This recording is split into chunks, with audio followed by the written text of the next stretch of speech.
Il a un master, elle a une licence. Ils ont étudié pendant 15, parfois 20 ans. Ils ont respecté toutes les règles. Ils ont cru à la promesse.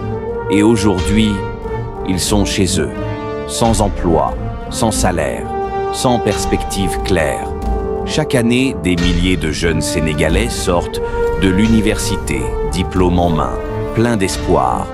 On leur a répété depuis l'enfance « Travaille bien à l'école et tu réussiras ». Mais une fois les études terminées, une question brutale surgit. Réussir? Où et comment? Alors la vraie question, celle que beaucoup évitent, est simple. Pourquoi tant de jeunes diplômés restent sans emploi au Sénégal? Et surtout, qui porte la responsabilité de cette situation? Aujourd'hui, on va aller au fond du problème. Sans slogan, sans langue de bois, avec lucidité. Parce que derrière chaque diplômé sans emploi, il y a une histoire, une famille, une frustration silencieuse. La réalité est dure. Chaque année, le Sénégal produit bien plus de diplômés qu'il ne crée d'emplois qualifiés. Le marché du travail est saturé. Les opportunités sont rares. La concurrence est féroce. Résultat, des licenciés qui vendent des cartes téléphoniques, des masters qui enchaînent des stages non payés, des ingénieurs qui conduisent des motos pour survivre, des jeunes brillants qui finissent par douter de la valeur même de l'école. Ce n'est pas un manque d'intelligence, ce n'est pas un manque d'effort, c'est un problème de système. Premier problème fondamental, le système éducatif est largement déconnecté de la réalité du marché du travail. On forme beaucoup, mais on prépare mal. On privilégie la théorie, souvent au détriment de la pratique.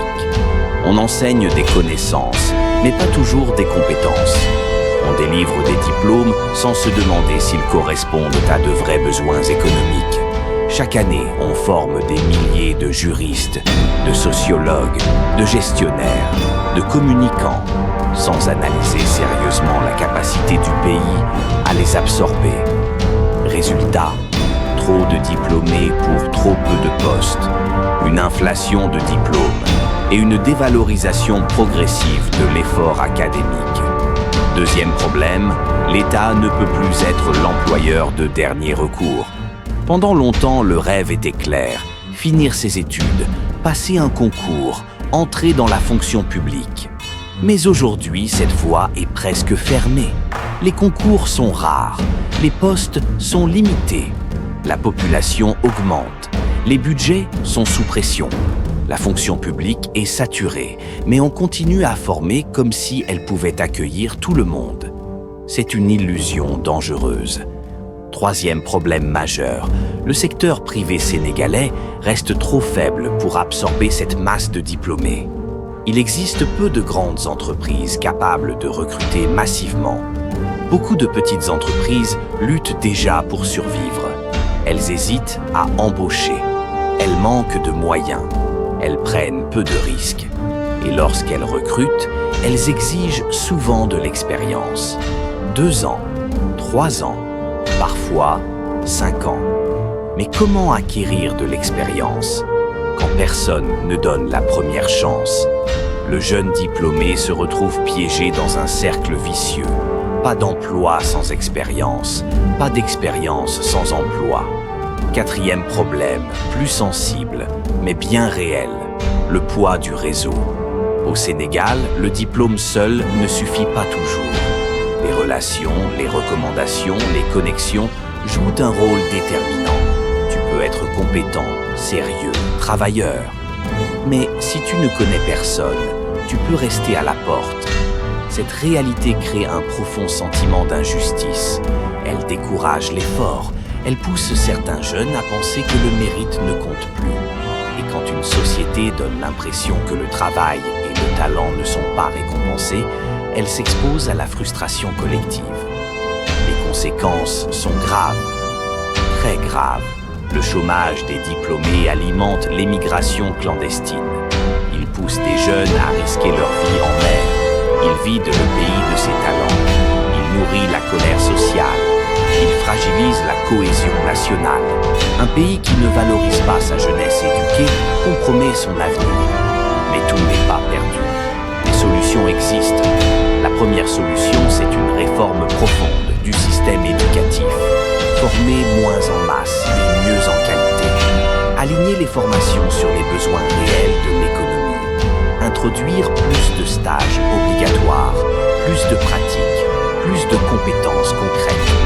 Deuxième solution, revaloriser les métiers techniques, professionnels et numériques.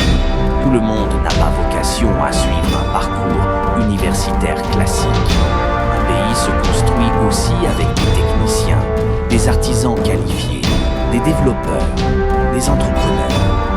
Troisième solution, encadrer sérieusement l'entrepreneuriat, pas seulement avec des discours, mais avec de la formation, de l'accompagnement, un accès réel au financement et un suivi sur le long terme. Quatrième solution, renforcer le secteur privé, faciliter la création d'entreprises, réduire certaines lourdeurs, encourager l'embauche des jeunes diplômés. Enfin, une vérité qu'il faut aussi dire, les jeunes ont leur part de responsabilité. Le système est imparfait, oui, mais le monde change vite, les compétences évoluent. Il faut apprendre à s'adapter, à se former en continu, à développer des compétences pratiques, à créer de la valeur. Attendre uniquement l'État n'est plus une stratégie viable.